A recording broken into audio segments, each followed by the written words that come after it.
सादर प्रणाम। मैं हूं हिमांशु द्विवेदी और स्वागत है आपका हमारी खास पेशकश चर्चा में। चर्चा के तहत आज का हमारा विषय बेहद संवेदनशील है, लेकिन एक ऐसा विषय है जिस पर निजी तौर पर मैं कभी बात करना नहीं चाहता। कष्ट होता है जिस भारत की आन बान शान को लेकर हम इतनी बात करते हैं, वहां पर हम आज विषय लेकर आपके बीच में क्या आ रहे हैं। हमारा विषय है नफरत की खाई कैसे हो भरपाई। अर्थात हमारे समाज में परस्पर दूरियां इस कदर बढ़ रही हैं, जो पहले हल्की सी दरार थी या झिर्री थी, वो खाई का स्वरूप ले ली और खाई दिन गुजरने के साथ न केवल गहरी हो रही है बल्कि चौड़ी भी हो रही है। एकाएक हमें एक दूसरे के प्रति अविश्वास ही नहीं दिख रहा है, बल्कि महसूस ये कर रहे हैं कि हमें आपका होना ही पसंद नहीं है। ताज़ा तरीन मामला आज उत्तर प्रदेश के एक जिले का है, जहां पर 3 मुस्लिम युवकों को जो फकीरनुमा वस्त्र पहने हुए थे उनको उठक बैठक लगवाई गई, आतंकवादी बताया गया, जय श्री राम के नारे लगवाए गए। प्रारंभ में पुलिस ने बताया कि ये मुस्लिम युवक हैं, फकीरों के कपड़े पहने हुए हैं, पर जब सोशल मीडिया में वो वीडियो बहुत वायरल हुआ तो आखिरकार पुलिस ने कार्रवाई भी की। लेकिन ये एक पक्ष है। दूसरा पक्ष ये भी है कि लव जिहाद के मामले पिछले कुछ समय से और ज़्यादा बड़ी संख्या में सामने आ रहे हैं। तमाम मुस्लिम युवक खास तौर पर अपने हिंदू नाम लेकर जिस प्रकार से पहचान बदल कर हिंदू लड़कियों को प्यार के जाल में फंसा रहे हैं और फंसाने के बाद में उनको धर्म परिवर्तन के संदर्भ में दबाव डाल रहे हैं, ऐसे केसेस भी लगातार सामने आ रहे हैं। नतीजा ये हो रहा है कि इस प्रकार के घटनाक्रम के चलते पूरे देश में एक अजीबो किस्म का वातावरण बन रहा है। माना यह जा रहा है एक बड़े वर्ग के द्वारा कि ऐसा इसलिए हो रहा है कि 2014 में जब से नरेंद्र मोदी के नेतृत्व में भारतीय जनता पार्टी की स्पष्ट बहुमत की सरकार बनी है, अति हिंदूवादियों ने अपने स्वरूप को बहुत आक्रामक कर दिया है, जिसके चलते यह सब हो रहा है। और इसके पीछे आरएसएस है, अर्थात राष्ट्रीय स्वयंसेवक संघ। लेकिन अभी जब ज्ञानवापी मस्जिद मामले को लेकर पूरा माहौल बना हुआ था, ऐसे समय पर संघ प्रमुख मोहन भागवत जी ने सीधे तौर पर कहा, दबे छुपे शब्दों में नहीं कहा, स्वयं सेवकों के बीच में कहा, तृतीय वर्ग के प्रशिक्षण शिविर में कहा कि हर मस्जिद में शिवलिंग ढूंढने की कोशिश करना ठीक नहीं है। इतना सारगर्भित बयान देने के बाद भी अगर संघ को जिम्मेदार ठहराया जा रहा है तो क्या वाकई ये सही है? तो आज हम इस पूरे मसले पर ही बात करेंगे। कांग्रेस जहां ये मानती है कि इस सब के पीछे देश को कट्टरता के वातावरण में डालने की कोशिश महज इसलिए है कि मूलभूत मसलों के मुद्दे पर इस देश की सरकार विफल हो चुकी है, तो केवल हिंदू मुसलमान कर ही वह अपनी प्राथमिकता बनाए रखना चाहती है। वहीं दूसरी ओर एक वर्ग का यह मानना है कि इस देश में पिछले 60-65 साल तक हिंदुओं को उपेक्षित किया गया, उनका शोषण किया गया और अल्पसंख्यक तुष्टीकरण के माध्यम से सत्ता में बने रहने की कोशिश की गई। अब जाकर कहीं इस देश के बहुसंख्यक की चिंता की जा रही है, बहुसंख्यकों के हितों का ध्यान रखा जा रहा है, बहुसंख्यकों के संदर्भ में सरोकार रखे जा रहे हैं। पर कुल मिलाकर अल्पसंख्यक बनाम बहुसंख्यक, 80 बनाम 20, शमशान बना कब्रिस्तान, क्या देश इसी आधार पर विश्व की महाशक्ति बनने की कोशिश कर रहा है? और क्या ये कोशिश सफल हो पाएगी? ये विचारणीय विषय होना चाहिए। 135 करोड़ के इस देश में अभी मुसलमानों की संख्या 20 करोड़ के आसपास है। इस 20 करोड़ की आबादी को किसके भरोसे छोड़ा जाए, ये सवाल हमारे जहन में है। तो आज हम इसी विषय पर बात करके समझने की कोशिश करेंगे कि ये नफरत की खाई की क्या किसी तरीके से भरपाई हो सकती है। 4 खास मेहमान हमारे साथ इस संजीदा विषय पर चर्चा करने के लिए मौजूद हैं, लेकिन उस बातचीत के सिलसिले को शुरू करें उससे पहले समय है विचार सूत्र का। हमारा इस विचार सूत्र इस दुविधा को व्यक्त करते हुए ही है। हमारा विचार सूत्र ये कहता है कि man is the only animal for whom his own existence is a problem which he has to solve. अर्थात मनुष्य ही एकमात्र प्राणी है जिसके लिए अपना ही अस्तित्व एक समस्या है जो उसे स्वयं हल करना है। एरिक फ्रॉम के द्वारा यह कहा गया था, कितना खूबसूरत कहा गया था। तो कुल मिलाकर इस नुकसान के संदर्भ में और इस नुकसान की भरपाई के संदर्भ में, इन दोनों मसलों के संदर्भ में जिम्मेदार भी हम हैं और इस जिम्मेदारी के एहसास के साथ समाधान भी हम ही को खोजना है। तो वो कोशिश हम इस कार्यक्रम के दौरान करते हैं, जिसका हिस्सा बनने के लिए हमारे साथ जुड़ रहे हैं सुरेंद्र राजपूत जी, राष्ट्रीय प्रवक्ता हैं भारतीय राष्ट्रीय कांग्रेस के, वह हमारे साथ हैं। शबनम पांडे जी हैं जो भारतीय जनता पार्टी के मुखर नेता हैं। धर्मगुरु के तौर पर हमारे साथ बाबा गुंजन दास जी हैं जो अयोध्या से जुड़े हैं। और शमशेर खान पठान जी हैं, मुस्लिम चिंतक एवं अध्यक्ष हैं आवाम विकास पार्टी के, वह भी हमारे साथ। आप सभी का स्वागत है। चर्चा की शुरुआत मैं सुरेंद्र राजपूत जी से ही करता हूँ। सुरेंद्र राजपूत जी से समझने की कोशिश करता हूँ, क्या सुरेंद्र जी आप मानते हैं कि नफरत की खाई न केवल खड़ी हो गई है बल्कि बहुत गहरी और बहुत चौड़ी भी हो गई है? या इसके संदर्भ में आपको लगता है कि नहीं, इतना खराब भी मामला नहीं है जितना खराब हम शायद इस कार्यक्रम में बताने की कोशिश कर रहे हैं?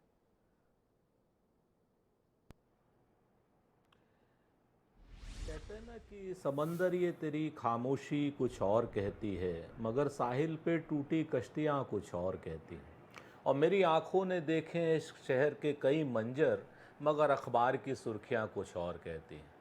मैं बताऊं हिमांशु भाई आपको, जी। अगर आप ध्यान से देखेंगे गांव में, घर में, मोहल्ले में, अपने और हमारे आपके अपने बीच में, तो जी। आपको वो खाई उतनी नहीं दिखाई देगी। जैसे ही कैमरे आ जाते हैं ना, जी।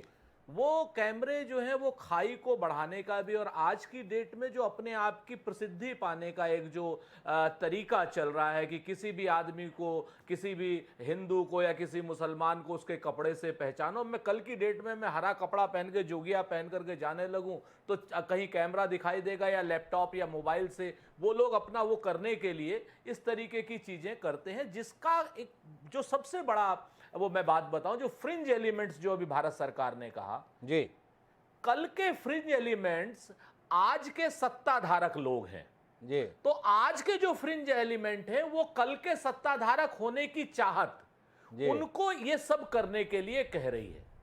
आप देखें, पुराना हिसाब उठाएं, जनसंघ के लोगों को, राष्ट्रीय स्वयं संघ के लोगों को, भाजपा के लोगों को, जो कल तक विवादित लोग थे, कल तक फ्रिंज एलिमेंट थे, आज वो सत्ता की साधना में और सत्ता के उच्च पदों पर बैठे हुए हैं। और आज के जो फ्रिंज एलिमेंट है, उन्हें ये उम्मीद है कि हम कल जाकर के किसी कायदे की जगह पर सत्ता में बैठ जाएंगे। ये जो करने की चाहत है, ये आज इन सब चीजों को ज्यादा बढ़ा रही है। मन में ज्यादा नहीं है कुछ भी। अब मैं आपको गोंडा की घटना का बताता हूं। जी। वो जोगिया मुसलमान है। जी। अब वो जोगिया होते कौन है हिमांशु भाई? जी। जोगिया वो मुसलमान है जो बाबा गोरखनाथ की परंपरा को, बाबा गोरखनाथ के मठ की बातों को, क्या नाम, एक तारा लेकर के, गा के, बजा करके बताते हैं गांव गांव में, और उस बाबा गोरखनाथ की गद्दी का धर्म कार्य फैलाने का काम करते हैं। जी। 1937 में इनकी 1,38,000 संख्या थी जोगिया मुसलमानों की।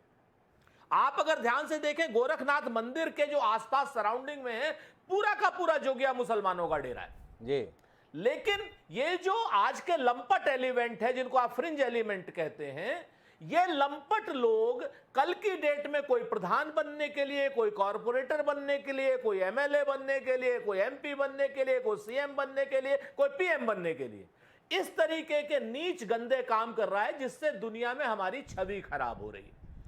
एक बात तो यह है जी। इसके अलावा, जब इन तत्वों को सत्ता संरक्षण देती है, जी, तो ये तत्व जो है पूरी तरीके से, कहते हैं ना कि अचानक से बढ़ जाते।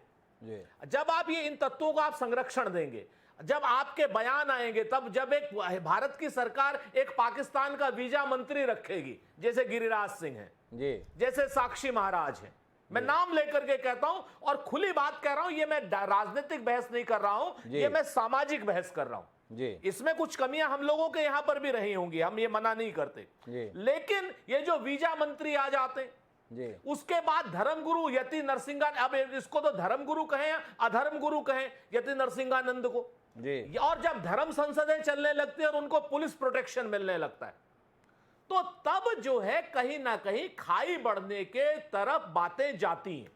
खाई कोई नहीं बढ़ाना चाहता। ये देश सबका है, देश के नागरिक सब हैं, 95% अकलियत की देश आबादी। सबका है सुरेश राजपूत जी, लेकिन देश पे सबसे अधिक समय तक शासन करने वाली भारतीय राष्ट्रीय कांग्रेस के संदर्भ में आरोप यह है कि ये देश सबका होते हुए भी जो बहुसंख्यक हैं, उनका देश आप लोगों ने नहीं रहने दिया। और ये मैं नहीं कह रहा हूं, आपकी पार्टी का प्रमुख चेहरा है आचार्य प्रमोद कृष्णन जी, वो ये बता रहे हैं टीवी चैनल पर चीख चीख कर कि मैं हिंदू होने की बात करता हूं, मेरी पार्टी में कई ऐसे लोग हैं जिन्हें हिंदू शब्द से ही चिढ़ है, जिन्हें हिंदू होना ही पसंद नहीं है। भारतीय जनता पार्टी के संदर्भ में आपको आरोप ये रहता है कि ये हिंदुओं के अतिरिक्त सोचने के लिए तैयार नहीं है, और भारतीय राष्ट्रीय कांग्रेस के संदर्भ में आरोप ये रहता है कि हिंदुओं के हित के संदर्भ में आपका कोई सरोकार नहीं है। इस आक्षेप के संदर्भ में कुछ कहेंगे? कुल मिलाकर नफरत बढ़ाने के संदर्भ में, दूरी बढ़ाने के संदर्भ में, खाई गहरी करने के संदर्भ में आपकी पार्टी के योगदान को हम किस रूप में देखें सुरेंद्र जी? मैं दो बातें कहता हूं मांशु भाई, आप इतिहास के भी शोधार्थी और विद्यार्थी रहे हैं जी। जब 1947 में हमारा देश आजाद हुआ था तो 500 से ज्यादा रियासतों को एक करके हमने हिंदुस्तान का नक्शा बनाया था जी। और उसके बाद आजादी के बाद सिक्किम को और गोवा को भी अपने में मिलवाया। जी। कोट कोट पर पानी बदले चार कोट, कोस कोस पर पानी बदले चार कोस पर बानी वाले हिंदुस्तान को एक सूत्र में पिरोने का काम किया। जी। और ये जो जिसको आप हिंदू की बात कर रहे हैं, कश्मीर से लेके कन्याकुमारी तक और अटक से लेके कटक तक, अगर किसी को एक सूत्र में, भारतीयता के सूत्र में पिरोने का काम किया तो कांग्रेस ने किया। जी। कांग्रेस ने उस वक्त धर्म को थोड़ा सा किनारे रख करके विकास को सामने रखा, भाखड़ा नंगल डैम बनाया, हरित क्रांति करी, बैंकों का नेशनलाइजेशन किया, एक पाकिस्तान के दो पाकिस्तान किया। अगर धर्म आधारित हम देश बनाते तो हमारा हश्र भी पाकिस्तान वाला होता। उसमें कुछ लोगों के जो जिसको कह सकते हैं आकांक्षाएं और अपेक्षाएं शायद हम पूरी नहीं कर पाए हों, लेकिन उसको आप हिंदुओं का क्या नाम निराशा की तरफ देखना या हिंदुओं के लिए आपने कुछ नहीं किया ये देखना, देश के संविधान से देश का जो विकास हुआ, कांग्रेस ने जो विकास किया, अगर 80% यहां पर हिंदू हैं तो 80% लोगों का ही तो विकास हुआ ना। 20% मुस्लिम है तो 20% कह रहे हैं कि मैं ऐसा क्यों देख रहा हूं। मैंने तो ऐसा कहा ही नहीं कि मैं ऐसा देख रहा हूं। मैंने तो ये बताया कि आपकी पार्टी के प्रमुख प्रवक्ताओं में गिने जाते हैं, आपकी तरीके से ही टीवी चैनल पर बहुत दिखाई देते हैं, आचार्य प्रमोद कृष्ण उनका नाम है, उन्होंने ये शिकवा, ये शिकायत सार्वजनिक की। लेकिन मैं इस चर्चा को आगे बढ़ाऊंगा। मैं आऊँगा सुनील जी, मेरे पास शबनम पांडे जी हैं, भारतीय जनता पार्टी की प्रखर नेता हैं, उस भारतीय जनता पार्टी की हैं जिसने बताया कि वह सबका साथ, सबका विकास, सबका विश्वास और सबका प्रयास पर यकीन रखती है। ये कौन सा प्रयास है और ये कौन सा विश्वास है शबनम जी, जिसमें आपके नेता 80 बनाम 20 की बात करते हैं, शमशान बनाम कब्रिस्तान की बात करते हैं, और कुल मिलाकर आपके 8 साल के शासनकाल के दौरान मुसलमान अपने आप को असुरक्षित महसूस करने लगते हैं। एक वर्ग ऐसा मानता है कि आपके आने के बाद ये देश वाकई नफरत की खाई को और ज़्यादा चौड़ा होते हुए देख रहा है। आपत्ति है आपकी, ऐतराज है, नाराजगी है, क्या है? हिमांशु जी, सबसे पहले जो आपने नारा दिया हमारे पार्टी का, ये नारा हमने सत्ता में आते सबसे पहले दिया। ये नहीं कि आज हमने कोई घटना घटी तो नारा दे दिया, हमने आते ही ये नारा दिया। इसके पीछे का उद्देश्य क्या था? क्योंकि कहीं ना कहीं हमारे देश में धर्म और जाति के नाम पे देश को बांटा जा रहा था। एक एक पॉलिसीज हो या पिछली सरकारों की जो भी करनी रही उसमें हर जगह उन्होंने देश को जाति और धर्म में बांटा। अगर आप बॉम्ब ब्लास्ट से लेके दंगों का चरित्र देखेंगे तो हर जगह दो समुदाय के बीच में लड़ाई दिखेगी, कभी हिंदू सिख, हिंदू मुसलमान, तमाम ऐसे दंगे करवा दिए यूपीए सरकार ने। और उसके बाद भी वो बार बार आजादी का सारा ठेकरा अपने सर पर लेके कुछ भी होता है तो उस पे संघ और भारतीय जनता पार्टी पे करते हैं। 75 साल में सबसे ज्यादा सत्ता में रहने के बाद इस बात को कहते हैं, अगर सबसे ज्यादा सत्ता में रहे तो धर्म और जाति के नाम पे इस तरह का बिखराव हमारे देश से खत्म हो जाना चाहिए था। हमने सबका साथ, सबका विकास, सबका विश्वास में अगर शमशान और कब्रिस्तान की बात की तो हमने बराबरी की बात की। ये नहीं कहा कि हम कब्रिस्तान में कुछ नहीं करेंगे और शमशान में सब कुछ करेंगे। हमने ये नहीं कहा कि हम मुसलमानों के लिए कुछ नहीं करेंगे, हिंदुओं के लिए सब करेंगे। हमने वो कहा जो हाशिए पे है उनको बराबरी का दर्जा देंगे, हम उन्हें आगे बढ़ाने का नहीं, बराबरी का दर्जा देने की बात हमने हमेशा कहा। हमने अगर 20 बनाम 80 कहा तो 20 बनाम 80 में हिंदू मुसलमान नहीं कहा, 20% वो जो हमारे साथ समर्थन, हमारे विकास कार्यों का समर्थन नहीं करते, हमारे हमसे मतभेद रखते हैं, क्योंकि हम जानते हैं वो हो सकता है विपक्षी राजनीतिक दल हो या उनके फॉलोअर्स हो, उनको हमने 20% कहा। हमने हमेशा कहा कि हमारी जो पॉलिसीज हैं वो मैं शबनम जी बीच में रोकना चाहूंगा, क्या है थोड़ी आपकी बातचीत की स्पष्टता मैं ग्रहण नहीं कर पा रहा, तो मैं थोड़ा स्पष्ट करता हूँ। 80 बनाम 20 आपने कहा 80% लोग हमारे साथ हैं, 20% लोग हैं जिनके हमसे मतभेद हैं, पर इस देश के मतों का प्रतिशत ऐसा बोध नहीं कराता। मतों का प्रतिशत ये बताता है कि कुल इस देश की आबादी का 20 से 30% आपके साथ है और बाकी 70% आपके खिलाफ है। समझना जो आपसे चाहते हैं वो ये चाहते हैं कि क्या भारतीय जनता पार्टी का ये मानना है कि ये देश मुसलमानों के लिए नहीं है और इसलिए भारतीय जनता पार्टी उस राह पर चल रही है। आप बड़े गर्व के साथ बताते हैं कि 2 सदस्यों पर सिमट चुकी भारतीय जनता पार्टी अपने करोड़ों कार्यकर्ताओं की मेहनत, परिश्रम, पराक्रम के बूते आज 400 सांसदों की पार्टी हो गई, राज्यसभा और लोकसभा मिला के। इस देश में 18 राज्यों में आपकी सरकार हो गई। इस देश में तकरीबन 1300 विधायक भारतीय जनता पार्टी के चुने हुए जनप्रतिनिधि के तौर पर सामने हैं और इतनी लंबी और इतनी बड़ी सूची में एक मुसलमान नहीं है। क्या ये अभिव्यक्ति है आपके विचार की, आपके आचरण की, आपकी दृष्टि की? ये सवाल जहन में आता है। क्या शबनम पांडे जी के पास में इसका कोई उत्तर है कि 403 सदस्यीय विधानसभा उत्तर प्रदेश की है, एक प्रत्याशी मुस्लिम समुदाय से नहीं आता है। इस देश में जो 545 लोकसभा के सदस्य, 245 जो राज्यसभा के सदस्य, उसमें एक सदस्य भी अब भारतीय जनता पार्टी का उच्च और निम्न सदन में नहीं है। इसको किस रूप में मायने?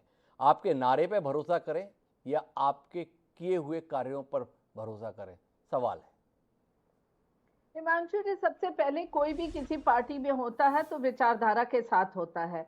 अगर कोई हमारे विचारधारा के साथ है उसका पूरा स्वागत होता है, लेकिन अगर सदन में कोई नहीं तो इसका मतलब ये नहीं कि धरातल पर भी कोई नहीं है। आप देखिए धरातल पर जिस तरीके से महिलाओं ने, अल्पसंख्यक महिलाओं ने हमारी सरकार पर भरोसा किया, हमारी पार्टी पर भरोसा किया, जिस तरीके से सरकार ने एक हाथ में कुरान और एक हाथ में कंप्यूटर का आह्वान किया, क्या ये दिखता नहीं कि हम निष्पक्षता नहीं के दिखता साथ? शबनम जी, बिल्कुल नहीं दिखता निष्पक्षता। आपका कहना है कि मुस्लिम बहनों ने हमारे ऊपर भरोसा किया, हमको वोट किया, तो ठीक है, आपकी दलील को मान लेते हैं, मुस्लिम बहनों ने आप पे भरोसा किया, पर आपने तो मुस्लिम तबके पे भरोसा नहीं किया, क्योंकि आपने किसी मुस्लिम तबके के व्यक्ति को प्रत्याशी नहीं बनाया। आपने अभी राज्यसभा के संदर्भ में मुख्तार अब्बास नकवी की टिकट काट दी, आपने एमजे अकबर के संदर्भ में कोई फैसला नहीं लिया। तो कुल मिलाकर आपका आचरण तो यही बता रहा है कि मुसलमानों को हो सकता है आप पे कुछ भरोसा हो, पर आपको मुसलमानों पे भरोसा नहीं। क्या कहेंगे? देखिए, अगर टिकट नहीं दिया उसके पीछे कुछ और शायद उन्हें बहुत बड़ी जिम्मेदारी दी जा रही होगी। आप ऐसा कैसे कहते हैं? हमने राष्ट्रपति बनाया तो एक मुस्लिम राष्ट्रपति बनाया था। आपको याद होना चाहिए कि ऐसा नहीं है कि हम नहीं भरोसा करते, लेकिन हम अपने विचारधारा के साथ समझौता नहीं हम करते। स्पष्ट बहुमत की सरकार के फैसलों के संदर्भ में बात कर रहे हैं, तो हमें शबनम पांडे जी 20 साल पुरानी अटल जी के दौर की मिलीजुली सरकार के द्वारा लिए गए फैसलों की याद दिला रहे हैं। सवाल पिछले 8 साल को लेकर है। मैं इस चर्चा को आगे बढ़ाऊंगा। मेरे साथ में बाबा गुंजन दास जी हैं। बाबा गुंजन दास जी, थोड़ा कहानी इतनी सरल नहीं है, कहानी थोड़ी पेचीदा है। 2 किस्म की विचारधाराएं इस देश में चलती हैं। एक विचारधारा ऐसी है जो मानती है कि ये देश तो सनातन धर्मियों का था। इस देश की जो वैदिक संस्कृति है, पौराणिक संस्कृति है, कुल मिलाकर वही मूल संस्कृति थी। इस देश में आक्रांता आए, तकरीबन 700-800 साल मुगलों के रूप में, तुर्कों के रूप में और अंग्रेजों के रूप में हुकूमत किए और अपनी संस्कृति को जबरिया हमारे ऊपर थोपा। हम में मुकाबला करने का साहस नहीं था, सामर्थ्य नहीं था, हमने घुटने टेक दिए। बाद में आने वाली हुकूमत ने इसे गंगा जमनी तहजीब का नाम दे दिया। हम पिटकर जो कुछ किए उसे बताया गया कि हम कितने उदार स्वभाव के हैं, इस रूप में व्यक्त किया। तो ये द्वंद्व कहीं ना कहीं जहन में बसा रहा। और अब जब एक उग्र हिंदुत्व वाली सरकार अस्तित्व में आई, जिसका मानना है कि यह देश पौराणिक काल से, वैदिक काल से जिस सभ्यता संस्कृति का था हिंदुत्व, एक धर्म नहीं जीवन पद्धति, उस विचार के साथ में जब चलने की कोशिश कर रहे हैं, तो इसीलिए समाज में टकराव है। आप धर्मगुरु हैं, थोड़ा वर्तमान हालात के संदर्भ में क्या देख रहे हैं? देश के संदर्भ में क्या ये विचार देश को मजबूत बनाएगा या देश को खंड खंड करेगा? देखिए, अगर हम प्राचीनता पे जाएंगे तो सनातन वैदिक धर्म जो है हम लोगों का, ये तो विश्वव्यापी था। अब भारत के संदर्भ में बात करें, सनातन वैदिक धर्म की यही जो है मूलभूत यही गुण था कि सर्वे भवन्तु सुखिनः सर्वे सन्तु निरामया।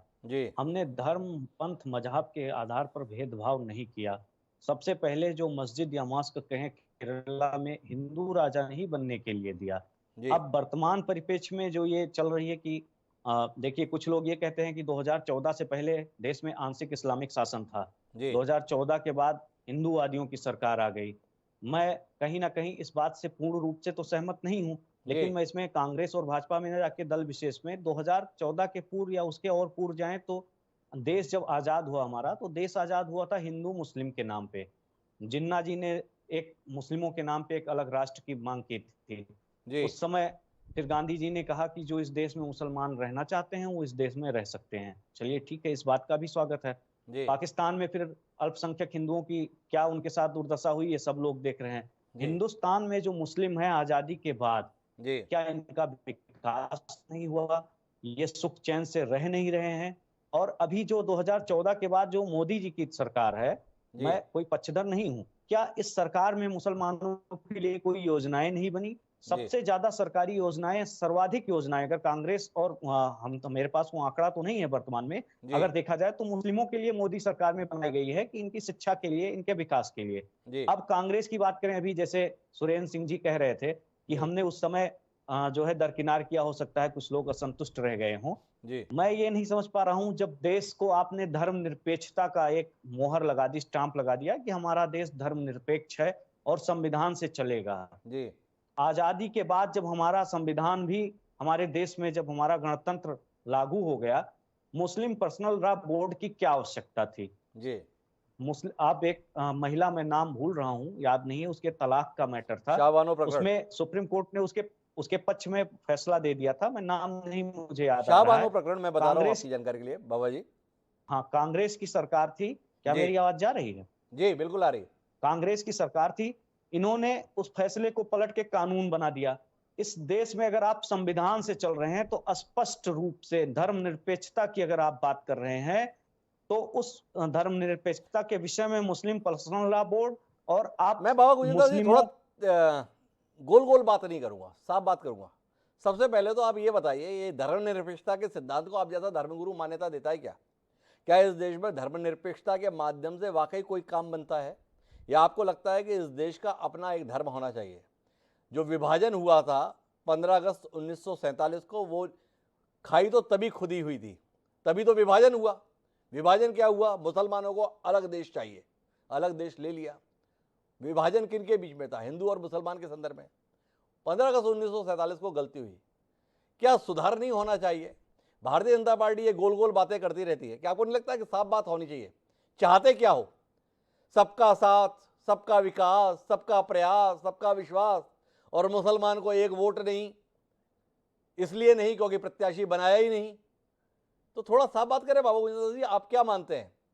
भू सुधार होनी चाहिए या पहले फैसला ठीक था उसी पर हमें चलना चाहिए? अभी जो कोशिशें हो रही है ठीक रही? टिकट दिया या नहीं दिया, क्या मुसलमानों को के लिए भारतीय जनता पार्टी की योजनाएं नहीं बनी? वो देश के नागरिक नहीं हैं, उनको सरकारी सुविधाओं का लाभ नहीं मिला, उनका वोट कितना भारतीय जनता पार्टी को मिलता है? बाबा साहब, मेरा सवाल इस पे नहीं है योजनाएं बनी कि नहीं बनी, कुल मिलाकर अभी समाज में एक दूरी दिख रही है।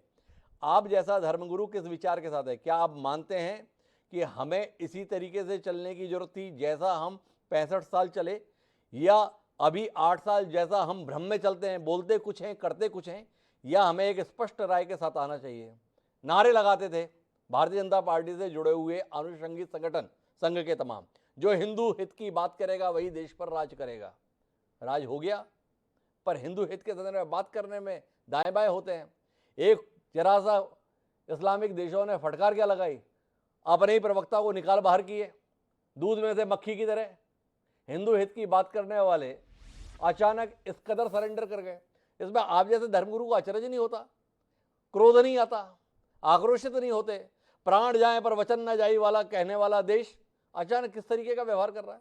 थोड़ा साफ बोले ना बाबा जी। जी हाँ, इस पे मैं स्पष्ट ये कहना चाहूंगा कि ये जो राजनीतिक लोग हैं, कोई भी पार्टी हो, कोई भी दल हो, इनको सत्ता, जैसे आज कांग्रेस सत्ता में नहीं है जी, तो मुझे ऐसा व्यक्तिगत लगता है कि ये जगह जगह अगर कोई इनको मुद्दा मिल जाता है, जहां अभी अल्पसंख्यकों का मुद्दा मिल जाता है, तो ये लोग वहां उसको जाके कुछ ना कुछ उसमें भड़काने का काम जरूर करते हैं। आम जो जनमानस में, अगर आप ग्रामीण भारत में जाइए, वहां हिंदू हो, मुस्लिम हो, अल्पसंख्यक हो, उस गांव में कहीं आपको कोई तनाव या ऐसी चीज नहीं दिखेगी। आराम से रहते हैं। छोटी मोटी एक आध दो जो है इस प्रकृति के आदमी हर समुदाय में हर जगह मिल जाते हैं, जो खुराफात कुछ ना कुछ करते रहते हैं। लेकिन अगर मेजॉरिटी देखा जाए तो सभी लोग शांति से रहना चाहते हैं।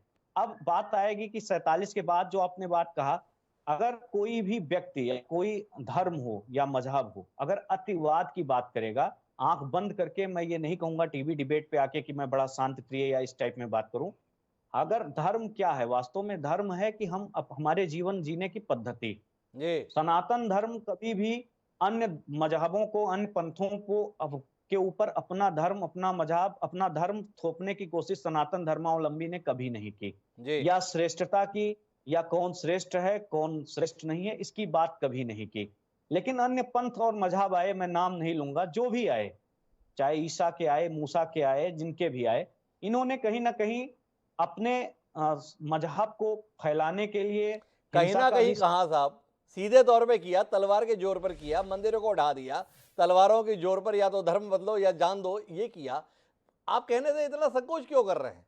पर कुल मिलाकर अब क्या किया जाए, ये हम सवाल कर रहे हैं बाबा गुंजन दास जी।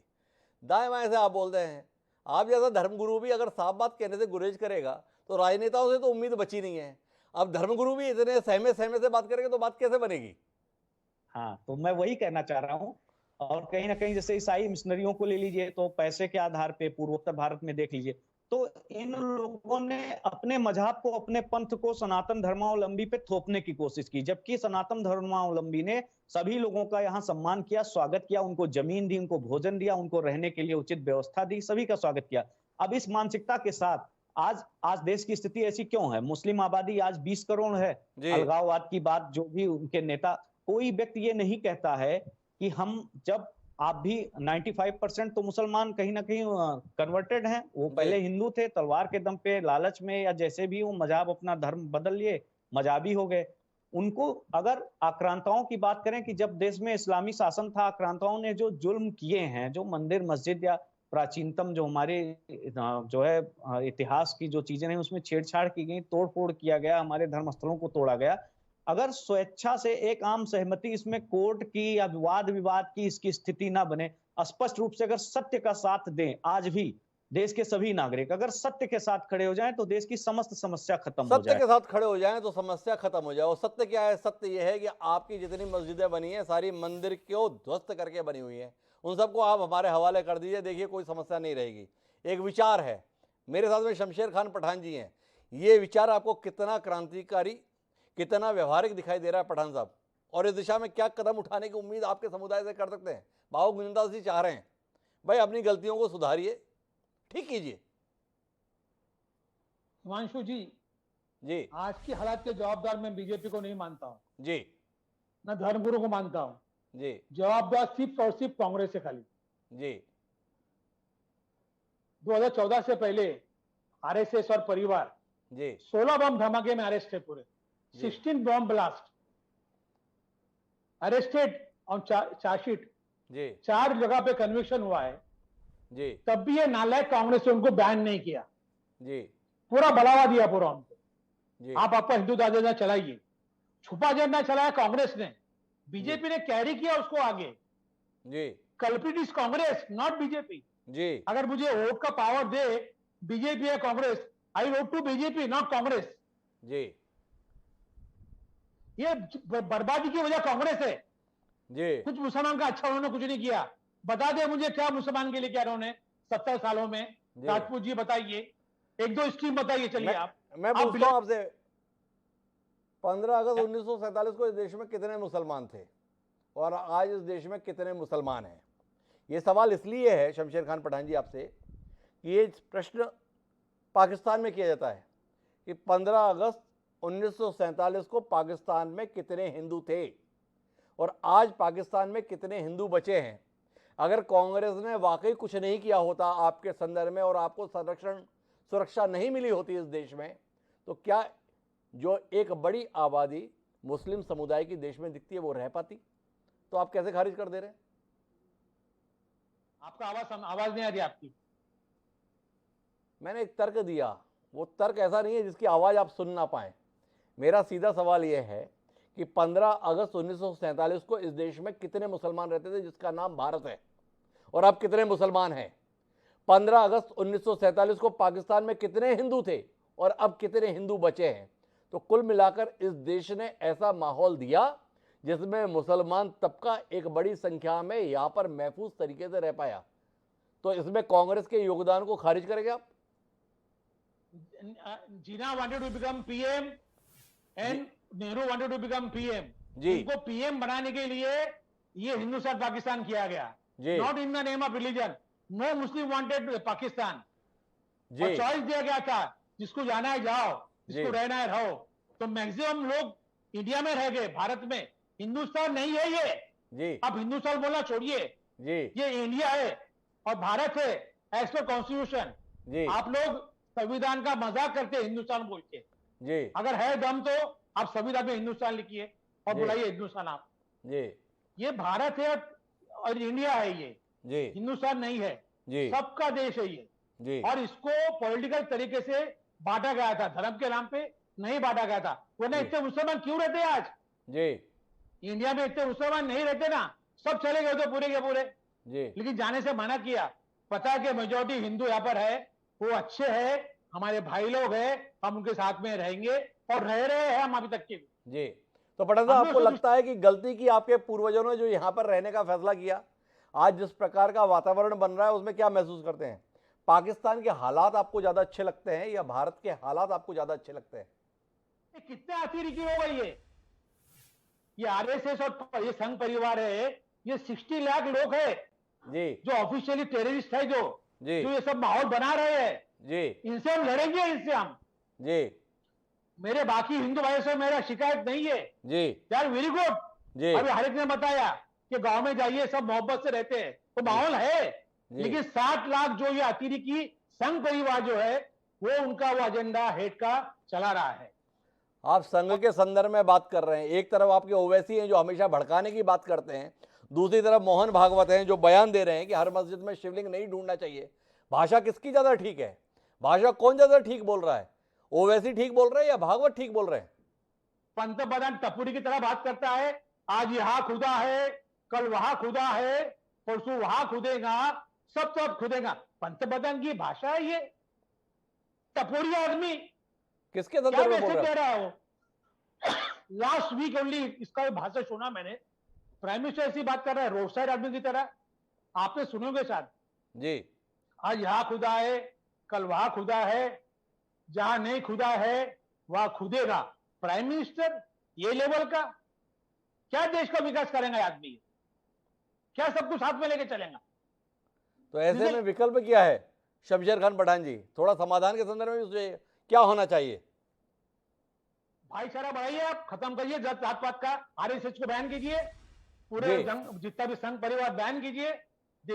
मुल्क अच्छा बन जाएगा, ताकतवर देश बन तो जाएगा. शमशेर खान पठान जी तो इस नतीजे पे पहुंचे हैं कि राष्ट्रीय स्वयंसेवक संघ पे प्रतिबंध लग जाना चाहिए, सारी समस्या का समाधान हो जाएगा. जाना मुझे सुरेंद्र राजपूत जी के पास है, लेकिन शबनम पांडे जी के पास जाना मेरी मजबूरी हो गई शमशेर खान पठान जी की दलील के संदर्भ में. जी शबनम जी, ये नायाब नुस्खा निकाल कर दिया है शमशेर खान पठान जी ने, जिनका मानना है कि संघ पर प्रतिबंध लगा दीजिए. ये 60 लाख लोगों के संदर्भ में अगर इलाज कर देंगे तो 135 करोड़ के देश में बाकी 134 करोड़ लोगों की जिंदगी में सुकून आ जाएगा. क्या कहती हैं आप? देखिए हिमांशु जी, उन्होंने अपने बयानों से अपनी मानसिकता को दर्शा दिया है कि किस तरीके से ये हिंदू मुसलमान करने में मुस्लिम तुष्टीकरण की जो राजनीति करने वाले हैं उनको सराखों पे बैठाना चाहते हैं, और जो सबका साथ सबका विकास करना चाहते हैं उन्हें ये चाहते हैं कि देश से बाहर कर दिया जाए. जब पूर्व प्रधानमंत्री मनमोहन सिंह जी मंच से कहते हैं कि भारत के संसाधनों में पहला हक मुसलमानों का है, उस वक्त इन्हें थोड़ा देश संशोधित दिखता करूंगा नहीं. शबनम जी, उन्होंने कभी ये बयान नहीं दिया, माफ करें. देश के प्रधानमंत्री रहे हैं मनमोहन सिंह जी, उन्होंने कहा था संसाधनों के संदर्भ में अल्पसंख्यकों का. उस अल्पसंख्यक में जैन भी थे, उसमें ईसाई भी थे, पारसी भी थे, और उसके पीछे नजरिया था. हमें नजरिए के संदर्भ में जाना चाहिए. उन्होंने सीधे तौर पर कहा था कि जो व्यक्ति कमजोर होता है उसके संदर्भ में परिवार के मुखिया की जिम्मेदारी होती है कि वह उसके संदर्भ में थोड़ा अतिरिक्त ध्यान रखें. नजरिया था, लेकिन उसे शब्द के रूप में बदल दिया जाए, मैं इसका हिमायती नहीं रहता. विनम्रता पूर्वक आपसे कहूंगा. नहीं, मैं इस बात को कहती हूँ, आप बताइए कि क्या मुस्लिम तुष्टीकरण की राजनीति कांग्रेस पार्टी ने नहीं की देश में? क्या अल्पसंख्यकों के नाम पे अन्य अल्पसंख्यकों को वो दर्जा दिया इन्होंने जिस तरीके से मुसलमानों को दिया? इस पर कोई भी नहीं कह सकता. आज अगर कोई कहता है कि हिंदू धर्म के लोग हाशिए पे रहे, तो निश्चित तौर पे जो आक्रांताओं ने जिस तरीके का कार्य किया, और उस पर अगर कोई न्यायालय, डंडा और बम नहीं चला रहे लोग, न्यायालय के माध्यम से हक मांगना चाहते हैं तो ये कहते हैं कि धार्मिक सांप्रदायिकता फैल रही है। लेकिन ये डंके के चोट पर शाहबानों को के जजमेंट को पलट देते हैं, ये डंके के चोट पे 1991 वर्शिप एक्ट ला देते हैं, ये सारी चीजें जायज तो मेरा है। शबनम जी आपसे सवाल है, इनमें दम थी, इन्होंने ये सब कर दिया। आप तो बताते हो कि आप लोग बहुत दमदार हो, आप लोग कुछ क्यों नहीं करते? भाई कांग्रेस में दम थी, उन्होंने संविधान में धर्मनिरपेक्षता, पंथ निरपेक्षता, सेकुलरिज्म, जो भी शब्द कहना चाहे उसे प्रस्तावना में जोड़ दिया। मूल प्रस्तावना में तो नहीं था, दम था उनमें। आप में दम क्यों नहीं है कि आप हटा दें? आप में दम क्यों नहीं है, क्यों इसे आप हिंदू राष्ट्र के तौर पर घोषित करने के संदर्भ में दम नहीं दिखा रहे? आपके यहां वनवासी कल्याण आश्रम के द्वारा अभियान चलाया जाता है, घर वापसी अभियान। क्या होता है? आपका मानना है कि आदिवासियों को बड़ी संख्या में क्रिश्चियन मिशनरी के द्वारा प्रलोभन देकर कन्वर्टेड किया गया, हम उन्हें वापस हिंदू धर्म में लेकर आ रहे हैं, पैर धोते हैं और उसके माध्यम से लाए जाते हैं। आप दलील देते हैं मुसलमान भी के भी पूर्वज जो है वो सारे हिंदू थे, कन्वर्टेड हैं, क्यों नहीं अभियान चलाते मुसलमानों की घर वापसी का? सबको हिंदू बना दें, जो खाई दिखाई दे रही है पड़ जाएगी। पर आप तो खारिज कर रहे हैं। आपसे जानने में दिलचस्पी है, जो आप चाहते हैं उसे कहने में इतना डरते क्यों हैं? और जब डरते हैं तो फिर इतनी बड़ी बड़ी बातें करते क्यों हैं? देखिए मांशु जी, हम डरते नहीं हैं, हम करके दिखाते हैं। 370-35 से हमने करके दिखाया, राम मंदिर हमने बनवाने का कार्य शुरू करके दिखाया, हमने लव जिहाद जैसे कुरीति जो उत्तर प्रदेश से लेके देश के सभी जगहों पे, उत्तर प्रदेश में उस पर कानून बना के दिखाया। हम लगातार दिखा रहे हैं कि जिस तरीके से ये संविधान की बार बार दुहाई देते हैं, पर एक संविधान होते हुए दो संविधान चलाने का काम ये करते रहे। ये कहीं ना कहीं पर्सनल लॉ लाकर हक अलग से जताने की कोशिश करते रहे, पर देश चुप नहीं रहा। आज जब देश न्यायालय के माध्यम से लोकतांत्रिक तरीके से हक मांग रहा है, और चाहे वो हिंदू हो या मुसलमान हो, ये मैं बार बार कहती हूँ, हक मानने का अधिकार सभी को है, लेकिन जब हिंदू अरे मेरा सवाल ये शबनम जी, अगर आपका काम इतना ही ठीक है तो पूरे देश में दंगों की आग में झुलसने की नौबत क्यों आ रही है? आप पिछले 6 महीने से देश के हालात देख रहे हैं। खरगोन को देख लीजिए, पश्चिम बंगाल को देख लीजिए, कानपुर को देख लीजिए, आगरा को देख लीजिए, कौन सा इलाका बच रहा है जहां पर लोग आपस में टकरा नहीं रहे, कहां एक दूसरे के खून के प्यासे नहीं हो रहे? कुल मिलाकर आने वाले समय की आहट आपको सुनाई नहीं दे रही कि कुल मिलाकर हम जा कहां रहे हैं?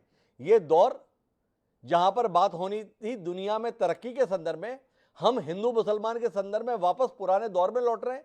क्या ये आपको दिखाई नहीं दे रहा? हिमांशु जी, देखने वाला जिस तरह देखना चाहेगा उसे वही दिखेगा। जब कोरोना काल था तो हमने जिस 100 देशों से ज्यादा देशों को दवाइयां पहुंचाई, वैक्सीन पहुंचाई।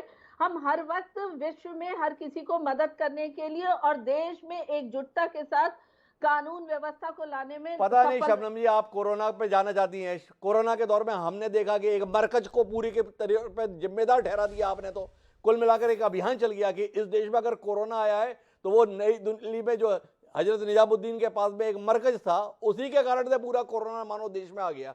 तो कुल मिलाकर देश में ये वातावरण कितना देश के लिए ठीक है, ये विचार का विषय होना चाहिए। मैं जाना चाहता हूँ सुरेंद्र राजपूत जी के पास में, लेकिन शमशेर खान जी को हस्तक्षेप करना चाह रहे हैं, एक बार उनकी बात सुनता हूँ। जी शमशेर जी। देखिए, मुस्लिम पर्सनल बोर्ड की बात हुई है जी, वो एक प्राइवेट बोर्ड है, एनजीओ है जी, हम सब उसको नहीं मानते, मैं तो नहीं मानता उनको जी, तो उनको उससे मत जोड़िए, मुसलमान से मत जोड़िए उनको। It is NGO form by few people. नहीं शमशेर खान जी, थोड़ा सा कहीं ना कहीं समझ का संकट है। उन्होंने मुस्लिम पर्सनल लॉ के संदर्भ में बात की। एक देश है तो उसमें अलग से मुसलमानों के लिए कानून होने की जरूरत क्या है, ये सवाल है। इसके संदर्भ में बात है जो शबनम जी कहना चाह रही थी, उस तथ्य को समझते हैं। लेकिन मैं सुरेंद्र राजपूत जी आपके पास चलता हूं। कुल मिलाकर हम समस्या पे तो पर्याप्त बात कर रहे हैं, पर समाधान के संदर्भ में अंधेरी खो में है। आने वाले समय को लेकर क्या देख रहे हैं सुरेंद्र राजपूत जी, जैसे आप जैसे विद्वान व्यक्ति?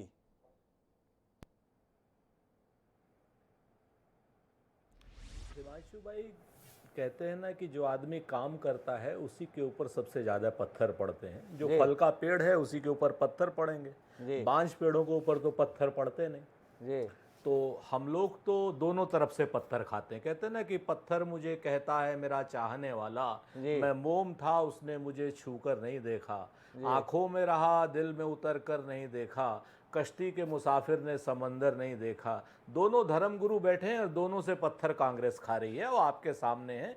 और कांग्रेस ने क्या किया है पिछले 70 सालों में वो भी सबके सामने रखा है कि आज और हम किसी एक तकनीक के माध्यम से यहाँ बैठ करके अच्छी डिबेट कर रहे हैं, अच्छे कपड़े पहन रहे हैं। आज पर कैपिटल इनकम हमारी 2014 में बांग्लादेश से कहीं आगे थी, इस वक्त बांग्लादेश से कहीं पीछे इस सरकार के कारण, वरना हम देश की क्या नाम दुनिया की उभरती अर्थव्यवस्थाओं में थे। हम लोग बेरोजगारी की दर को कम रखने में काबिल थे, इस समय बढ़ गई है। क्या नाम महंगाई को कम रखने में काबिल थे, इस समय बढ़ गई है। कारण इसलिए कि इन लोगों को वोट जो मिल रहा है वो हिंदू मुसलमान के नाम पर मिल रहा है। जी, हम आपको 2-3 बातें खाली कहना चाह रहे हैं। मैं आपको बताऊं ना हिमांशु जी, आप ये बहस हिंदी में कर रहे हैं, इंग्लिश में कर रहे हैं, उर्दू में कर रहे हैं, कोई सॉल्यूशन नहीं निकल रहे हैं। इस बहस को एक बार अरबी में कर दीजिए आप। देखिए अरबी जो है भारतीय जनता पार्टी के केंद्रीय नेतृत्व को बहुत समझ में आती जी। जरा सी अरबी में से कुछ आया और वो क्या नाम भारतीय जनता पार्टी को देखे सारी चीजें समझ में आ गई। 1 मिनट में उन्होंने पिछले 3 दिन में हिंदू मुसलमान की बहस टीवी डिबेट में बंद करा दी, अपने प्रवक्ताओं को गाइडलाइन 8-8 चीज की जारी कर दी, बाकी सारी चीजें कर दी। तो अरबी में आप आइंदा से बहस कराया कीजिए, भाजपा के नेतृत्व को बहुत अच्छे से समझ में आएगी। अब आप आ जाइए सॉल्यूशन के ऊपर। आप इस चीज को देखिए कि भारतीय जनता पार्टी में बैठ करके वो लोग आज कांग्रेस को गाली दे रहे हैं जो जब तक कांग्रेस सत्ता में थी जी वो लोग सब लोग कांग्रेस में थे, चाहे वो छोटे नेता हो चाहे वो बड़े नेता हो। आज की डेट में सबसे ज्यादा कांग्रेस के ऊपर मुखर वो हैं जिन्होंने जिंदगी भर अपनी कांग्रेस से लाभ लिया।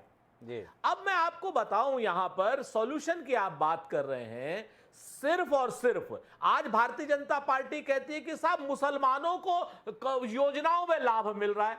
भाई 70 साल से हमने संविधान ही ऐसा बनाया है कि देश के प्रत्येक नागरिक को प्रत्येक योजना का लाभ मिलेगा। इसमें भारतीय जनता पार्टी का कौन सा रोल है?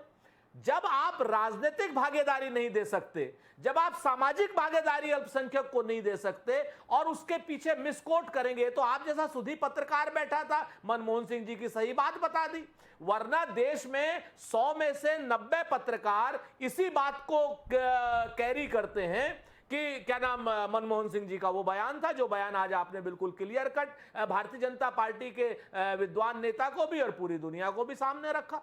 तो मैं आपसे ये कह रहा हूं कि झूठ बोलने की प्रक्रिया भारतीय जनता पार्टी बंद करे, ईमानदारी से संविधान का पालन करे, लोगों को राजनीतिक नेतृत्व में समुचित भागीदारी दे और देश के विकास में और असलियत की समस्याओं में काम करे, ना कि वोट बैंक की राजनीति के लिए हिंदू मुसलमान करे।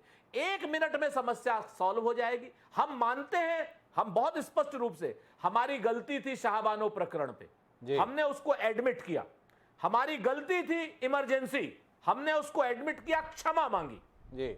क्या भारतीय जनता पार्टी ने पिछले 8 साल में एक नहीं, मैं आपको 1 लाख गलती गिना सकता हूं, किसी एक पर भी उन्होंने खेद व्यक्त किया?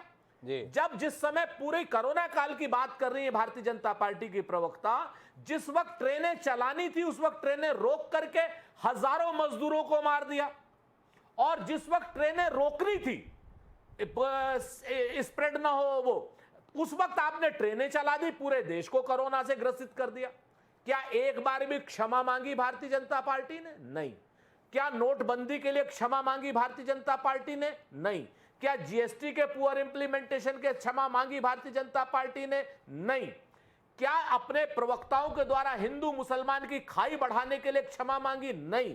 जब अरब देशों ने चाबुक चलाया तब तुरंत क्षमा मांगने के लिए बैठ गए। क्यों भाई?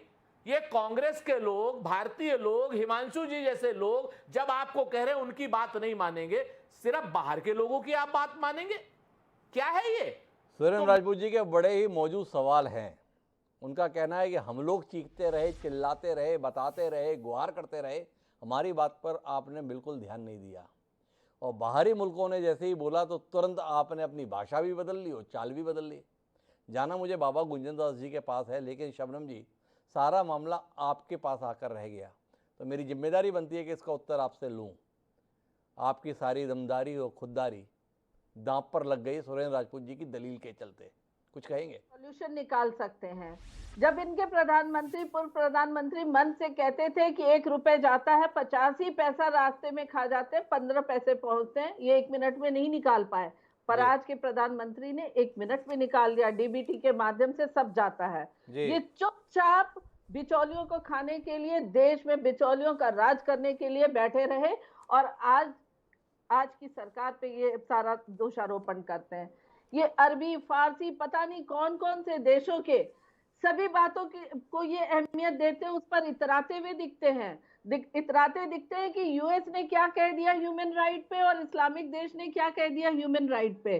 इनसे मैं पूछती हूँ, वहां पे अल्पसंख्यकों का ह्यूमन राइट क्या है, उस पर भी जरा जवाब दे दीजिए। यूएस में कलर डिस्क्रिमिनेशन पे क्या है, उस पर भी जरा ह्यूमन राइट का आप बिल्कुल जवाब दे लेते शबनम पांडे जी। अगर नुपुर शर्मा को हम अभी भी भारतीय जनता पार्टी का हिस्सा बना हुआ देखते, दिक्कत यह हो गई कि उन्होंने बोला और नुपुर शर्मा जो है भाजपाई से पूर्व भाजपाई हो गई। सवाल पैदा हो गया ना आपकी दमदारी को लेकर, क्योंकि 8 साल में आपने बताया कि इस देश ने वो सम्मान इन 8 साल में कमा लिया है कि दुनिया के किसी देश की दम नहीं है कि हमारी तरफ आंखें तरेड़ सके। ऐसा भरोसा हमने कर भी लिया। अभी पता चला कतर जैसा 28 लाख की आबादी वाला देश बोल दिया और हम तुरंत उस अनुसार करने के लिए तत्पर हो गए, तो इसलिए जरा संदेह पैदा हो गया। बहरहाल मैं अपनी चर्चा को आगे बढ़ाता हूँ। बाबा गुंजनदास जी, वापस आपके पास जा रहा हूँ। हमारा विषय देश की हुकूमत नहीं, देश का माहौल है। हमारा सवाल इस बात को लेकर है कि कुछ लोग कपड़े पहनकर गाँव में आ गए तो उठक बैठक लगवा दी गई। कुछ लोग अगर हनुमान जयंती का जुलूस निकालने के लिए निकल गए तो पत्थर चल गए। जुमे की नमाज देश के लिए फिर से आफत बन जा रही है। हर शुक्रवार में ये आशंका होती है पता नहीं कौन से शहर में अब फिर तना बजाएगा। तो कुल मिलाकर देश का वातावरण ठीक नहीं हो रहा है, और ये तब ठीक नहीं हो रहा है जब देश की हुकूमत कह रही है कि उसका एकमात्र ध्येय, एकमात्र नजरिया, एकमात्र तरीका सबका विकास, सबका विश्वास, सबका प्रयास है। फिर भी ऐसा है तो सवाल तो उठेगा ना बाबा गुंजनदास जी, क्या कहेंगे? बिल्कुल सवाल, जी हाँ। इस पे मैं सबसे पहले ये कहना चाहूँगा कि देखिए, एक पक्ष की ये जिम्मेदारी नहीं है कि देश में शांति बना रहे और शांति बनी रहे और उसके कीमत के रूप में हम अपनी चीज़ों को देते रहें जी। ये देश बहुसंख्यकों के हिसाब से नहीं चला है कभी भी जी। ये 2014 के बाद लोग कहते हैं कि हाँ, इसके पहले आंशिक इस्लामिक शासन था, बहुसंख्यकों का शासन आ गया है। आप वर्तमान परिप्रेक्ष्य में देखें कितना आप टीवी डिबेट पे तमाम मुस्लिम लोग आए और शिवलिंग पे और तमाम जो है हमारे महापुरुषों पे अभद्र और अशोभनीय हमारे ईश्वर पे कितनी टिप्पणियां उन्होंने की। एक भी मुस्लिम स्कॉलर ने, किसी भी मुस्लिम के जानकार ने उनका विरोध नहीं किया कि आप ऐसा क्यों कह रहे हैं, आपको नहीं कहना चाहिए। किसी ने ओवैसी का जब उदय 2012 10-11 से मुझे जो याद है, उनका उदय हो रहा था नेशनल राजनीति में, अपने भड़काऊ बयानों से वो आ रहे थे। एक भी मुसलमान ने ये नहीं कहा कि आप देश की अखंडता को तोड़ने की कोशिश मत करिए, आप हिंदू मुसलमान मत करिए। अगर किसी हिंदू व्यक्ति ने कह दिया, अभी शमशेर खान जी पे भी हम आएंगे, इन्होंने अभी मदनी ने जो कहा कि अगर आपको मेरा मजहब पसंद नहीं है तो आप छोड़ के जा सकते हैं। भाई क्यों छोड़ के हम चले जाएंगे? ये उस पे इनको कुछ नहीं बोलेंगे। आरएसएस पे बैन लगाने की बात करेंगे, ये सिमी की बात नहीं करेंगे, ये जाकिर नाइक यहाँ धर्म परिवर्तन की बात कर रहे थे, ये उसकी बात नहीं करेंगे। इस तरीके से एक पक्षीय बात केवल हिंदुओं को लेकर, और नुपुर शर्मा जी ने जो कहा वो इनकी किताब का हवाला देके कहा, मैं उस पर हालांकि नहीं जाना चाह रहा हूं, लेकिन स्पष्ट रूप से पहले तो इस्लामिक स्कॉलर्स को इस पे चर्चा कर लेनी चाहिए। उन्होंने जो कहा और जिस चीज का उन्होंने हवाला दिया वो कितना सही है। कोई भी व्यक्ति, अगर हम किसी को महापुरुष मानते हैं, मैं खुल के कहता हूं अपने भी धर्म के बारे में, तो महापुरुष का जीवन कैसा होता है, जीवन में वो कैसे आचरण उतारते हैं, इस पे खुल के चर्चा होनी चाहिए। और अगर नहीं भी होनी चाहिए, नहीं भी अगर किया जाता है, तो उन्होंने ऐसा कहा तो आपके किताब का हवाला देके कहा। अब इस पे भारतीय जनता पार्टी ने स्टैंड लिया कि हाँ, उनको तुरंत वो हटा दिया, 6 साल के लिए निलंबित कर दिया। यहाँ भारतीय जनता पार्टी ने कहीं ना कहीं ढुलमुल नीति अपनाई और कहीं ना कहीं इन्होंने बैलेंस करने की, इन्होंने भी तुष्टिकरण का ही काम किया है। यहाँ पे इससे अधिक इन्होंने कुछ नहीं किया। स्पष्ट और सत्य को जो धारण करेगा वही इस देश में सभी चीजों को बैलेंस कर पाएगा। अब मुस्लिम पक्ष जो है, जो 20 करोड़ की आबादी है, इनको जो लोग भड़का रहे हैं, जो लोग इनको बरगला रहे हैं, हर मुसलमान दंगा या वो नहीं चाहता है। ऐसे लोगों को चिन्हित करके सबसे पहले, हिंदू पक्ष की मैं बात करूंगा, ऐसे लोगों को चिन्हित करके सबसे पहले इनको आइडेंटिफाई करके इनके मैं खिलाफ थोड़ा समाधान पे जाऊंगा। हमारा विषय क्या था? नफरत की खाई कैसे हो भरपाई, बाबा गुंजनदास जी। खाई कितनी गहरी है, कितनी चौड़ी है, इस पर तो हमारी बात हो गई, क्यों है इस पर भी हमारी बात हो गई, पर कार्यक्रम अधूरा रहेगा जब तक भरपाई की बात नहीं होगी। तो आप थोड़ी सी बातचीत, कुल 9 मिनट का समय मेरे पास है, भरपाई पे बात करते हैं। क्या आपको नहीं लगता है, हम यहाँ पे इस बात की सराहना कर रहे हैं कि संघ प्रमुख मोहन भागवत कम से कम सामने आए, उन्होंने कहा कि हर मस्जिद में शिवलिंग खोजना ठीक नहीं, लेकिन जिनके पास इस देश की हुकूमत है, इस देश की आबादी ने जिनको अपना नेता चुना है, ऐसे तनावपूर्ण मसले पर भी जब पूरे देश में मंदिर मस्जिद को लेकर बहस चली हुई थी, देश का शासक कोई राय देने के लिए सामने नहीं आया। क्या आपको नहीं लगता है ये खाई भर सकती है? ये नफरत की दीवार अगर ऊंची उठ रही है तो टूट सकती है। अगर इस देश में 3 दशक के बाद जो शख्स स्पष्ट बहुमत के साथ सत्ता में आया है, वह अपना नजरिया लेके लोगों के बीच में आया कि वो क्या सोचता है।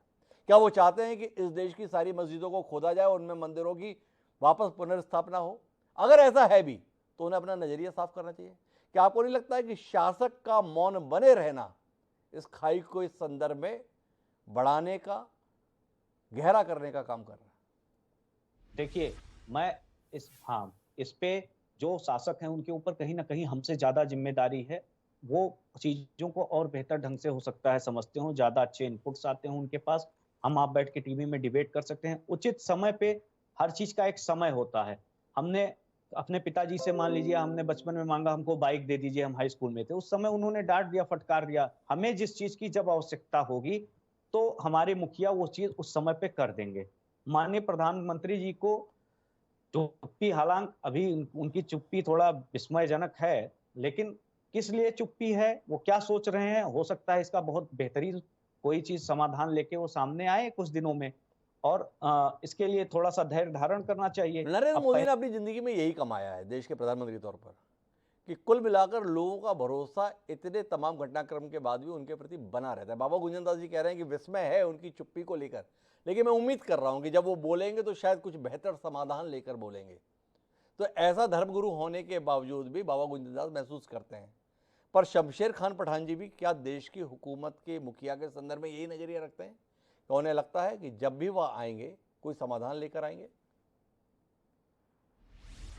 जी पठान साहब। हिमांशु जी, जब किसी बॉडी में एक आदमी पार्ट जब खराब होता है, उस पार्ट को निकाला जाता है, पूरी बॉडी को निकाला नहीं जाता है जी। तो जो वजह जो है हमारी दंगों की वजह जी। वो निकाल के फेंकी जाए बाहर। जी। आरएसएस एंड परिवार, देश में शांति आ जाएंगी। मेरा एक ही बोलना हरदम रहा है, नफरत ये लोग फैला कर रहे हैं। और कितने हैं ये लोग? ऑफिशियली 60 लाख। तो पठान साहब, आपको केवल संघ ही जो है वो पार्ट खराब दिख रहा है, और जो अभी बाबा गुंजनदास आपके मदानी साहब के संदर्भ में बता रहे थे, जो बोल रहे थे कि छोड़ना है तो आप देश छोड़ के चले जाओ, वो पार्ट आपको खराब नहीं दिख रहा है? तो कुल मिलाकर दूरी तो वैसी दिख रही है ना। आपका विचार भी बता ही रहा है कि आप भी हिंदुओं के हितों की बात करने वाली किसी संस्थान को बर्दाश्त करने के लिए तैयार नहीं है। आपको हिंदू हित की बात करना इस देश में गवारा नहीं है। कोई अगर हिंदुओं के रक्षा के लिए, हिंदुओं की तरक्की के लिए, हिंदुओं की बेहतरी के लिए अगर बात करता है, अपना जीवन समर्पित करता है, तो उससे आपको परहेज है? कौन मुसलमान तकलीफ दे रहा है हिंदुओं को? जी तो पहले बताओ। पहले जी, किधर मुसलमान जुल्म कर रहे हैं हिंदुओं पे? एक तो किस्से बताइए मुझे। जी। जो हो गया हो गया। अभी कौन जुल्म कर रहा है आपके ऊपर? जी बताइए तो। एक दो किस्से बताइए कि मुसलमान ने आक्रमण किया, हिंदुओं को मारा, मंदिरें लूटी, मंदिरें तोड़ी। जो हो गया पहला हो गया। ये कानपुर में जो पत्थर फेंके, वो किनके हाथों से फेंके? छोड़ दो अभी वो दृष्टि पुरानी है। वो अब धर्म क्यों बदला? क्योंकि अपर कास्ट ने हम पे जुल्म अरे किया। पठान साहब, मैं तो पुरानी बात नहीं कर रहा, पिछले हफ्ते की बात कर रहा हूं। पिछले जुमे की नमाज के बाद में कानपुर में जिस प्रकार के पथराव की घटनाएं हुई और चिन चिन के बताया गया कि किन्होंने फेंके, उसके संदर्भ में कुछ नहीं कहेंगे आप? चलती रहती तकरारें। अच्छा, वो तकरारें ऐसी चलती रहती है। पठान साहब का कहना है उसे बहुत ज्यादा ध्यान देने की जरूरत नहीं है, चलता है इतना। पत्थर वत्थर फेंक दिए, क्या दिक्कत की बात है? कुछ लोगों के सिर फूट गए। लेकिन मैं शबनम पांडे जी आपके पास आना चाहता हूं और आपसे जानना चाहता हूं, ऐसे कटुतापूर्ण माहौल के बीच में ये मौन आपको भी उतना ही हैरत में डालता है जितना बाबा गुंजन दास को? या आपका मानना है कि अभी खाई उतनी गहरी नहीं हुई जितनी होने की उम्मीद है? जैसा कांग्रेस का मानना है कि आपको तो अपना राजनीतिक नफा ही इस दूरी से दिखता है, तो अभी खाई थोड़ी और गहरी होनी चाहिए, चौड़ी और होनी चाहिए, तब देखेंगे क्या करना है। अभी ये सिलसिला चलना चाहिए। हिमांशु जी, जिस तरीके से हमारे मुस्लिम स्कॉलर को पत्थरबाज दिखते नहीं हैं जी, जिस तरीके से आतंकवादियों का हमला जब हुआ करता था देश और प्रदेश में, कांग्रेस को दिखता नहीं था। जिस तरीके से जितने भी रीजनल पार्टीज थे उनके प्रदेश, उनके शासनकाल में प्रदेश में दंगे भरमार थे, क्या वो खाई बड़ी नहीं थी? उससे कम खाई नहीं हुई है क्या? हमने सबका साथ का नारा देकर कहीं ना कहीं दंगे, फसाद, बॉम्ब ब्लास्ट इन सबको रोका नहीं है? और आप देखेंगे कि अपने शासनकाल में धीरे धीरे एक झुटता का जो शासन आ रहा है वो सामने आएगा। निश्चित तौर पे जो हाशिए पे थे वो अधिकार के लिए जा रहे हैं, वो लाठी डंडा नहीं उठा रहे, लेकिन जिनकी तुष्टीकरण की गई वो पत्थर जरूर उठा रहे हैं। लेकिन उन्हें भी जल्दी समझ आएगा कि पत्थर उठाकर लोकतंत्र में अपना। शबनम पांडे जी कह रही हैं तुष्टीकरण किया। तुष्टीकरण तो अभी आपकी पार्टी ने कर दिया, नुपुर शर्मा और नवीन जिंदल पर कार्रवाई करके। देखिए हमारी भाई आपकी पार्टी के तकरीबन 1 दर्जन से ज्यादा नेता पिछले 1 हफ्ते में ये बताने की कोशिश कर रहे थे कि नुपुर शर्मा ने कितना सही बोला। देवेंद्र फडणवीस महाराष्ट्र से चिल्ला रहे थे, बेटा चिंता करने की जरूरत है, हम साथ हैं। प्रवेश वर्मा नुपुर शर्मा के घर जाके बता रहे हैं, बेटी बहुत बढ़िया, पूरी पार्टी तुम्हारे साथ है। और अचानक पता चला कि नुपुर शर्मा के साथ कोई नहीं रह गया, भाजपा से पूर्व भाजपा हो गए। और उसके बाद में हमें शबनम पांडे जी बता रहे हैं कि ये लोग तुष्टीकरण करते हैं, जहां पर सुरेंद्र राजपूत जी खड़े हैं। पर मैं सुरेंद्र राजपूत जी आखिरी टिप्पणी के लिए आपके पास आता हूं कि आपको नहीं लगता है कि इस माहौल को बदले जाने की जरूरत है? और ऐसे में सबसे बड़ी जिम्मेदारी देश के प्रधानमंत्री के संदर्भ में है। क्या समय और दिया जाना चाहिए उन्हें सामने आने के संदर्भ में? यह जरूरी है कि अब वो सामने आए और अपना नजरिया देश के सम्मुख रखें कि ये वातावरण कैसे ठीक होगा और इसके संदर्भ में वह क्या सोचते हैं। देखिए हिमांशु जी, मैं आपकी बात से 100% सहमत हूँ। प्रधानमंत्री अभिभावक हैं इस देश के और प्रधानमंत्री नेतृत्व करता है इस सरकार के। सरकार अरब देशों के दबाव में तो झुक रही है, लेकिन प्रधानमंत्री देश के अभिभावक होने के नाते अपनी अगर कोई स्पष्ट राय, जिस तरीके से उन्होंने गौ रक्षकों को गौ गुंडा कहा था, जिन लोगों ने गाय के नाम पर कुछ लोगों का कत्ल किया था, और उस दिन के बाद आप देखिए काफी घटनाएं कम हो गई। तो मेरा यही कहना है, जो फ्रिंज एलिमेंट है भारतीय जनता पार्टी के, संघ के और बाकी सब जगहों के, वो सारे के सारे फ्रिंज एलिमेंट्स को एक तरफ से अगर प्रधानमंत्री जी स्पष्ट एक संदेश दे देंगे, तो ये जो देश की लॉ इन्फोर्सिंग एजेंसीज हैं, बहुतायत की संख्या में भारतीय जनता पार्टी की सरकारें हैं, जहां पर इन लोगों को अपने आप समझ में आ जाएगा कि देश भारतीय जनता पार्टी की हिंदू मुस्लिम की विषाक्त नीति से नहीं, देश के संविधान की नीति से चलेगा। वरना इस देश में एक बड़ी आफत आने वाली है, एक बड़ी आफत की तरफ हम बढ़ा रहे हैं इस देश को। आज की डेट में इन 23, 22, 25 मुल्कों ने कहा, कल पुतिन ने कहा, हमको आइसोलेट कर दिया जाएगा, तो हमारे कामगार जो पूरे इस समय पूरे दुनिया में फैले हुए हैं, उनका क्या होगा, क्या नहीं होगा। धर्मगुरु आ जाते हैं यहाँ पे, तमाम इधर उधर की बातें करते हैं। लेकिन मैं आपको बताऊं, एज ए होल अब भारतीय जनता पार्टी की सरकार भी समझ रही है कि कितना बड़ा गलत काम कर दिया है इन्होंने फ्रिंज एलिमेंट्स की एक ऐसी सेना खड़ी कर दी है जो अब इनके हाथ में नहीं रहेगी। लेकिन कुल मिलाकर हम बातचीत के मर पे पहुंचे तो इस बात से इनकार नहीं है कि हाँ, हमारे बीच में नफरत की खाई बहुत गहरी हो गई है, बहुत चौड़ी हो गई है। और इसकी भरपाई के संदर्भ में अब आखिरी उम्मीद देश के प्रधानमंत्री नरेंद्र मोदी के रूप में है। आज भी ये देश नरेंद्र मोदी की बात को सुनता है और यथासंभव मानता भी है। तो समय आ गया है कि देश के प्रधानमंत्री को सामने आकर इस पूरे माहौल के संदर्भ में अपना नजरिया सामने रखना चाहिए। सुरेंद्र राजपूत जी भले ही कह रहे हैं कि अरब देशों के आगे भारत सरकार झुक गई, पर वह अरब देशों के आगे झुक गई या उन अरब देशों में रह रहे तमाम भारतीयों की जान माल की सुरक्षा की खातिर समय रहते कदम उठा गई। लेकिन जब आप देश से बाहर रह रहे तमाम भारतीयों के हितों की चिंता करते हुए अपनी ही पार्टी के नेता के खिलाफ कार्रवाई करने की हिम्मत जुटा सकते हैं, तो जो इस देश में रह रहे हैं उनकी सुरक्षा, उनका माहौल, उनका वातावरण ठीक रखने के लिए सामने आने के संदर्भ में किस बात का इंतजार सरकार कर रही है, ये सवाल है। क्या वाकई दल हित देश हित पर भारी पड़ रहा है? ये सवाल जहन में आता है। इसका उत्तर जल्द मिलना चाहिए और देश का वातावरण बदलना चाहिए। आप सभी मेहमानों का बहुत बहुत धन्यवाद इस चर्चा का हिस्सा बनने के लिए। समय है प्रासंगिक पंक्तियों का। हमारे देश का दर्शन क्या है, इसे व्यक्त करते हुए ये पंक्तियां जो कहती हैं, अपना अपना कर्म करें सब धर्म निरत हो प्राणी, अपना अपना कर्म करें सब धर्म निरत हो प्राणी, कोई भाग न ले औरों का सभी न्याय के ध्यानी, गला न काटा जाए किसी का पेट न छाटा जाए, गला न काटा जाए किसी का पेट न छाटा जाए, जिसको जन्म दिया प्रभु वर ने वह जीने भी पाए। गिरिजा दत्त शुक्ल गिरीश ने जो ये मानवता को समर्पित पंक्तियां की हैं, वह इस देश के चिंतन का मूल आधार रहा है। वसुधैव कुटुंबकम तमाम मंचों से हम जिस गर्व के साथ कहते हैं, वो वसुधैव कुटुंबकम यानी पूरी धरा को एक परिवार के तौर पर मानने वाले हम लोग अपने देश में ही परिवार के तौर पर रहने के लिए तैयार नहीं है। क्या यही संदेश हम दुनिया को देना चाहते हैं? इस पर हम सबको विचार करना चाहिए और इस देश की सरकार और देश के तमाम राजनीतिक दल कब क्या कदम उठाएंगे वो बात की बात है, पर हम स्वयं अपने अड़ोसी पड़ोसी के संदर्भ में किस विचार और व्यवहार के साथ रहेंगे, इस पर हमें आज ही तय करना चाहिए।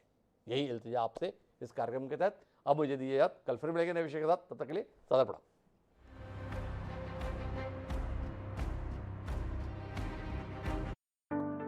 इस कार्यक्रम के प्रायोजक थे रामकृष्ण केयर हॉस्पिटल।